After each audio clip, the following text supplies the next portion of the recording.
Mufaro's Beautiful Daughters, An African Tale by John Steptoe.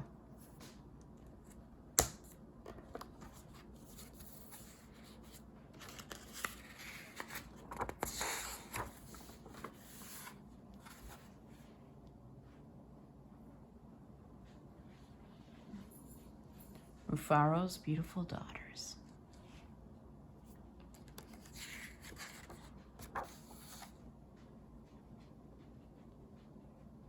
A long time ago, in a certain place in Africa, a small village lay across a river and half a day's journey from a city where a great king lived. A man named Mufaro lived in this village with his two daughters who were called Minyara and Nyasha. And everyone agreed that Minyara and Nyasha were very beautiful. Minyara was almost always in a bad temper. She teased her sister whenever their father's back was turned, and she had been heard to say, "Someday, Nyasha, I will be a queen, and you will be a servant in my household." "If that should come to pass," Nyasha responded, "I will be pleased to serve you. But why do you say such things? You are clever and strong and beautiful. Why are you so unhappy?" "Because everyone talks about how kind you are, and they praise everything you do," Minyara replied. "I'm certain that Father loves you best, but when I am a queen, everyone will know that your silly kindness is only a weakness." Nyasha was sad that Minyara felt this way, but she ignored her sister's words and went about her chores. Nyasha kept a small plot of land on which she grew millet, sunflowers, yams, and vegetables. She always sang as she worked, and some say it was her singing that made her crops more bountiful than anyone else's.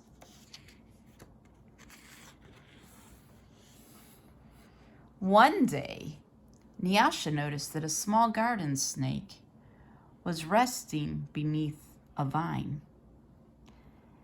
"Good day, little Nyoka," she called to him. "You are welcome here. You will keep away any creatures who might spoil my vegetables." She bent forward and gave the little snake a loving pat on the head, and then returned to work. From that day on, Nyoka was always at Nyasha's side when she tended her garden, and it was said that she sang all the more sweetly when he was there.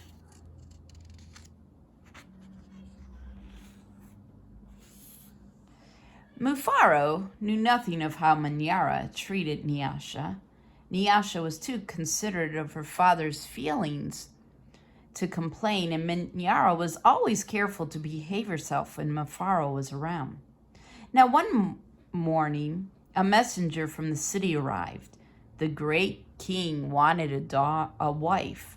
"The most worthy and beautiful daughters in the land are invited to appear before the king, and he will choose one to become queen," the messenger proclaimed.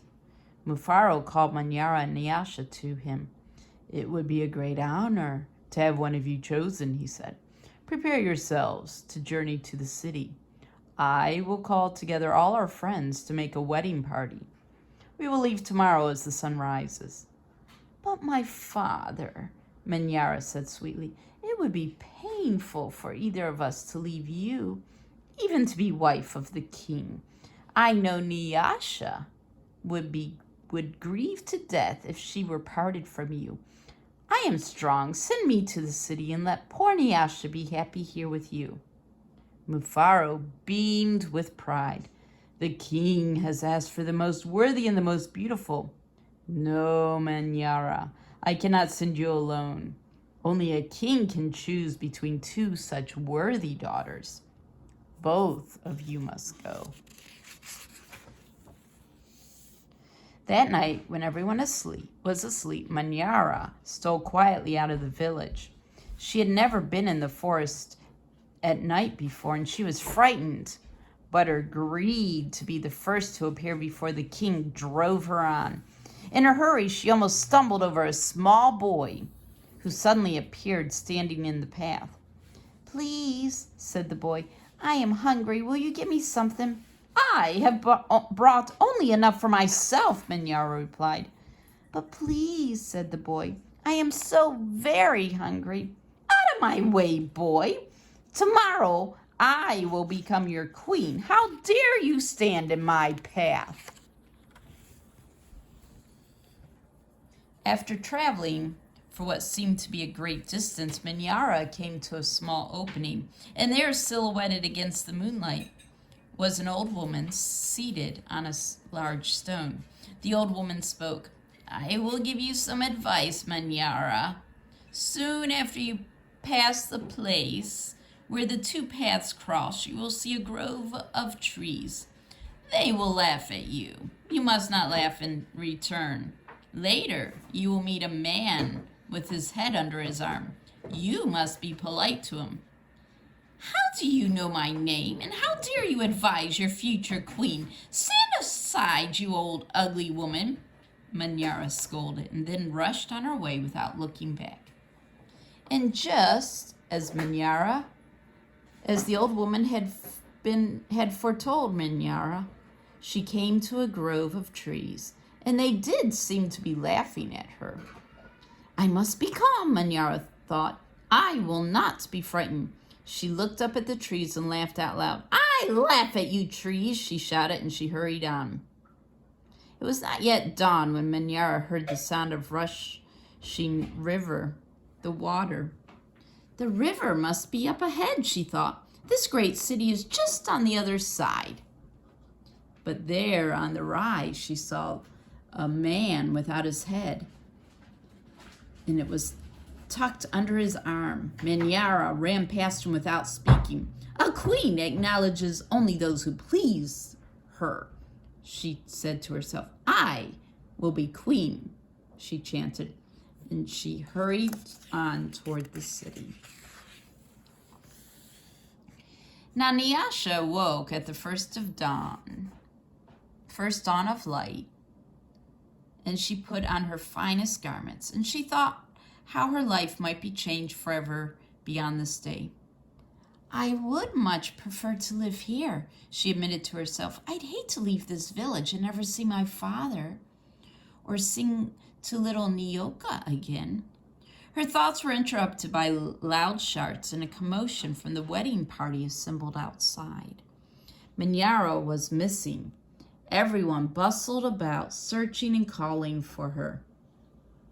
When they found her footprints on the path that led to the city, they decided to go on as planned. And as the wedding party moved through the forest, brightly plumed birds darted about the cool green shadows beneath the trees. And though anxious about her sister, Nyasha was soon filled with excitement about all there was to see. And they were deep in the forest when she saw the little boy that was standing by the side of the path. "Oh, you must be hungry," she said, and handed him a yam she had brought for her lunch. The boy smiled and disappeared as quietly as he had come. Later, as they were approaching the place where the two paths crossed, the old woman appeared and silently pointed the way to the city. Nyasha thanked her and gave her a small pouch filled with sunflower seeds. The sun was high in the sky when the party came to the grove of towering trees. Their uppermost branches seemed to bow down to Nyasha as she passed beneath them. At last, someone announced that they were near their destination. Nyasha ran ahead and topped the rise before the others could catch up with her, and she stood transfixed by the first sight of the city. "Oh, my father," she called, "a great spirit must stand guard here. Just look what lies before us. I never in all my life dreamed there could be anything so beautiful."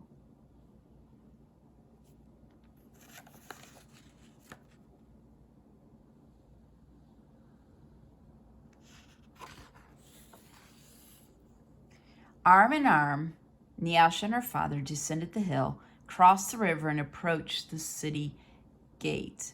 Just as they entered through the great doors, the air was rent by piercing cries, and Minyara ran wildly out of a chamber at the center of the enclosure.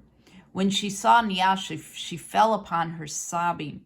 "Do not go to the king, my sister. Oh, please, father, do not let her go," she cried hysterically. "There's a great monster there, a snake with 5 heads. He said he knew all my faults and that I displeased him. He would have swallowed me alive if I had not run. Oh, my sister, please do not go inside that place." It frightened Nyasha to see her sister so upset.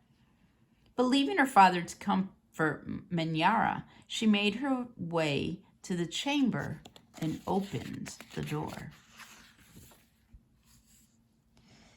On the seat of the great chief's stool lay the little garden snake. Nyasha laughed with relief and joy. "Oh, my little friend," she exclaimed, "it's such a pleasure to see you, but why are you here?" "I am the king," Nyoka replied. And there before Nyasha's eyes, the garden snake changed shape.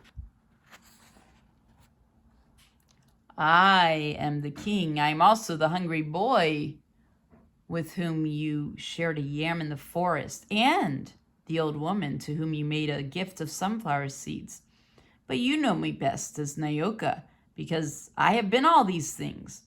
I know you to be the most worthy and most beautiful daughter in the land, and it makes me very happy to make you my wife." And so it was, a long time ago, Nyasha agreed to be married.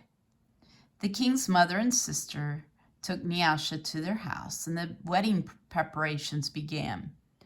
The best weavers in the land laid out their finest cloth for her wedding garments. Villagers from all around were invited to the celebration, and a great feast was held. Nyasha prepared the bread for the wedding feast from millet that had been brought from her village. Mufaro proclaimed to all who would hear him that he was the happiest father in all the land, for he was blessed with 2 beautiful and worthy daughters, Nyasha the queen and Minyara, a servant in the queen's household.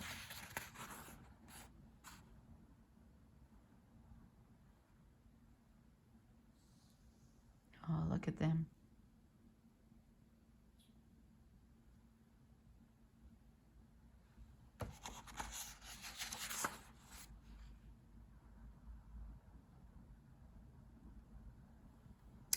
The end.